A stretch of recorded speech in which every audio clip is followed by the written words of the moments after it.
the Michelada and the Sangrita. So we have two drinks we're gonna hurry up and make because we have friends that are thirsty. So the Michelada, as we know, it's a tomato-based and citrus-based drink that adds spices and some savory condiments, like soy sauce in some cases, or some Maggi. And the Sangrita, historically, it's been known to be a shooter that accompanies tequila. Today we have a little bit of a Don Julio that we're gonna be using for a drink. And the Sangrita, historically, has been understood to be the residue juice from a bowl of fruit that's been, dressed with lemon, or lime, I should say, salt, and chili powder. So it becomes red because of the chili powder. So what I did is, first of all, I took about 2 cups of a camaronazo, similar to a clamato, and I also used chamoy. Chamoy is an apricot-based, pickled, sort of pulpy, sweet condiment that adds another fruit dimension. So we're gonna go ahead and pour that into the blender. So again, 2 cups of the, you could use clamato or the camaronazo. So camaron is shrimp and it has a sort of a shrimp base to it. And we're gonna go ahead and use the juice of a half a grapefruit. Let's avoid the seeds, so just put a strainer. Juicy grapefruit, so ruby red. It's pretty beautiful. We're gonna use the juice, actually, we're gonna use half an orange in this particular recipe. And we are going to use the juice of 2 limes. We really want to give it a good, high, strong lime note. And again, the presence of grapefruit and orange provide a good balance. So we're building it up. I like to see this as, or view it as layers, right? We're sort of layering this concoction. So we started with a tomato base. Now we're actually applying all of the citrus. And I'm going to add a twist to it. I'm actually going to use some chile chipotle that comes in adobo sauce. Chile chipotle, obviously, it's used widely in Mexico and a lot of dishes. There's even a restaurant named after that. And the chipotle, what it is, it starts off as the jalapeno. And as it dries, you allow it to sun dry, and then once you rehydrate it, and you can basically spice it up, rehydrate it, cook it within a tomato base, add spices, and you have what you call your chipotles and adobo sauce. So I'm going to go ahead and actually add about 2 tablespoons of mango. So I'm adding different fruit dimensions, and I have the chile jalapeno. I'm only going to add half of a chile jalapeno.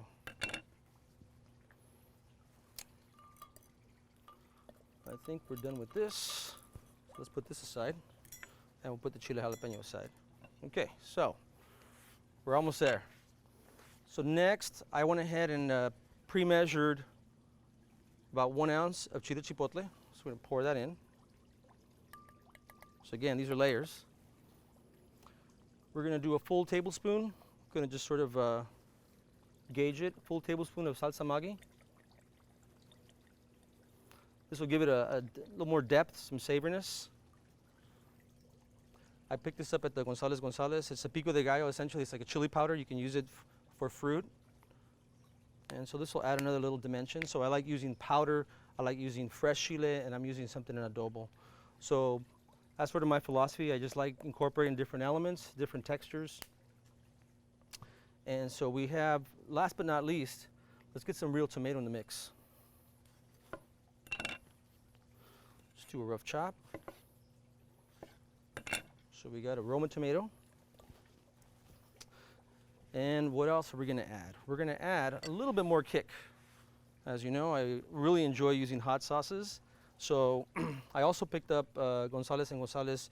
They have their own hot sauce. This is a tangy hot sauce. And I really like the sort of tomatoey element that it had to it. So maybe like a half of a teaspoon. And the classic tapatio. What I like about tapatio incorporates spices. I believe they use some cumin, some oregano, so there is another level of depth in terms of the kinds of spices that are incorporated in the hot sauce.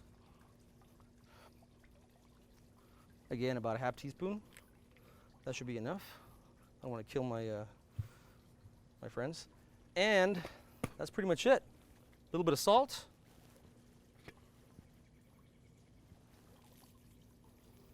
And we're good to go. Let's go ahead and blend that.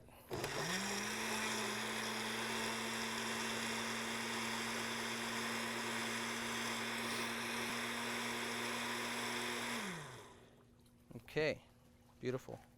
So now we're gonna do, I'm feeling a little bit of Modelo today, so we're gonna take a little bit of Modelo.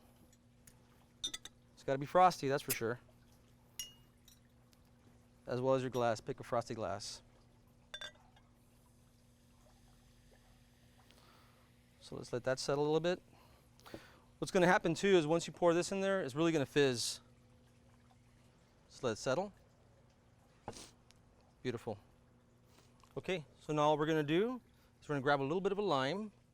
I have a little bit of lime set right here on the side. And we're gonna go ahead and put a little bit of lime around.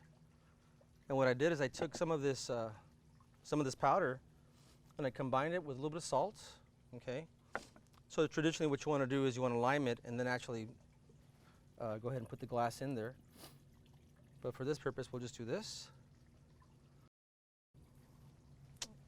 And then we have our clamato that we made, your homemade clamato. Pour a little bit of time, because as you can tell, it's gonna fizz. A good friend of mine told me not to stir a whole lot, right? So just a little bit.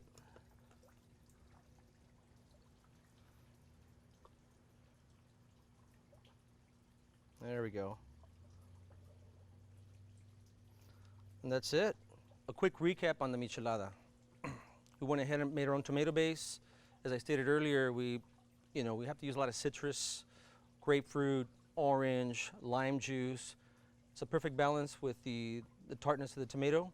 We used a fresh tomato, but we did start with the base of sort of like a clamato base. It's tomato base, right? They call it camaronazo. We went ahead and spiced it up with some chile chipotle and adobo, added about 1 ounce. Added at least a good ½ ounce of each of these two hot sauces, the classic tapatio, and then I found something at the Gonzalez market that has a lot of tanginess, so I really enjoyed that. Added some Maggi for savoriness. Definitely added the limes, as I stated earlier, and we went ahead and rimmed the glass with the Pico De Gallo. It's sort of a powdered chili, a combination of different chilies, powdered with salt, and we went ahead and rimmed it. And so we went ahead and added some beer, probably about, let's say, 3/5 of the way, and then the other 2/5 with the tomato base.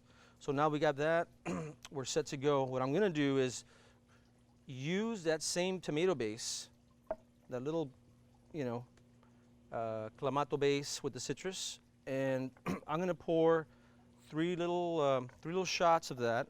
In Mexico, we call it Sangrita. I talked about Sangrita earlier.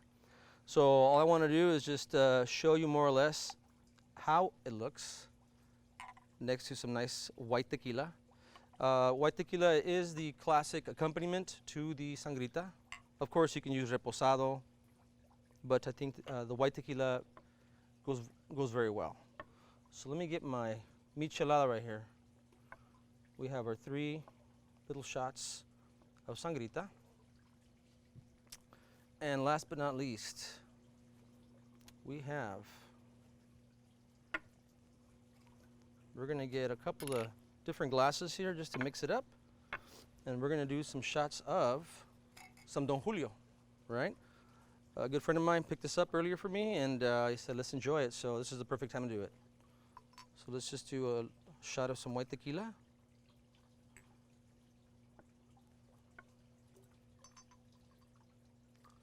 The second one. And the third. So there we go. So the classic really should look like that. In Mexico, sometimes what they do is they'll add a third glass, and it'll be pure lime juice. And that is considered to be a little horse or a caballito. For today, we're gonna just roll like this. So once again, the same tomato base used for Michelada and used for Sangrita to go with your white tequila. Thanks a lot.